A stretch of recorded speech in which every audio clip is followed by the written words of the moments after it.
శ్రీ శ్రీ శ్రీ కురుమూర్తి స్వామి బ్రహ్మోత్సవాల నేపథ్యంలో విహెచ్పి బజరంగ్ దళ్ నేత శివానంద స్వామి స్వామివారిని దర్శించుకున్నారు. ఆలయంలో పర్యటించిన శివానంద లడ్డు కల్తీ, కరెంట్ ఛార్జ్, టెంకాయలు ఎక్కువ ధరలకు విక్రయిస్తున్నారని, అలాగే భక్తులకు సరైన వసతులు లేవని దేవస్థానం ఈవో మదనీశ్వర్ రెడ్డి, చైర్మన్ గోవర్ధన్ రెడ్డితో మాట్లాడారు. దేవస్థానం వద్ద జరిగే దోపిడీలను అరికట్టాలని, అలాగే భక్తులకు ఎటువంటి ఇబ్బందులు కలగకుండా చూడాలని సూచించారు. ఇది కురుమూర్తిలో ఉన్నది దైవమా లేకపోతే మద్యమా అని ప్రశ్నిస్తూ ఉన్నాము.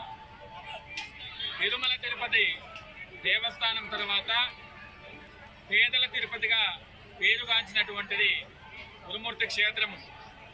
మరి కురుమూర్తి క్షేత్రంలో ఎటు చూసినా కూడా అక్రమాలు, అన్యాయాలు కనిపిస్తూ ఉన్నాయి. ఈ యొక్క దేవస్థానం అనేది వ్యాపార కేంద్రంగా బాఫిల్లుతుంది, కానీ భక్తికి నిదర్శనంగా అనేది కనిపించడం లేదు. అడుగడుగునా కూడా వ్యాపారంగా మారిపోయింది. ఇక్కడ మరి దేవస్థానం నుంచి చూస్తే కొబ్బరికాయ 25 రూపాయలు అంటున్నారు, ఇక్కడ చూస్తే 35 రూపాయలు, 40 రూపాయలు ఒక కొబ్బరికాయ అమ్ముతూ ఉన్నారు. మరి లడ్డు మీద చాలా సార్లు మనము ఎన్నో విధాలుగా విషయాలు వచ్చి చూడండి. ఇది లడ్డు అంటారా? దీన్ని లడ్డు అనేది ఈ విధంగా ఉంటుందా?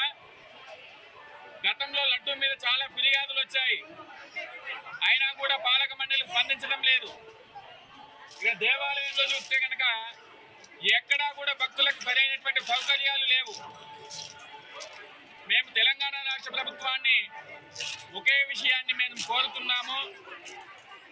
అయ్యా రేవంత్ రెడ్డి గారు, మీరు ఈ పేదల తిరుపతిని గుర్తించి ఆలయ అభివృద్ధికి 110 కోట్ల రూపాయలను మంజూరు చేయడం మాకు చాలా సంతోషకరము.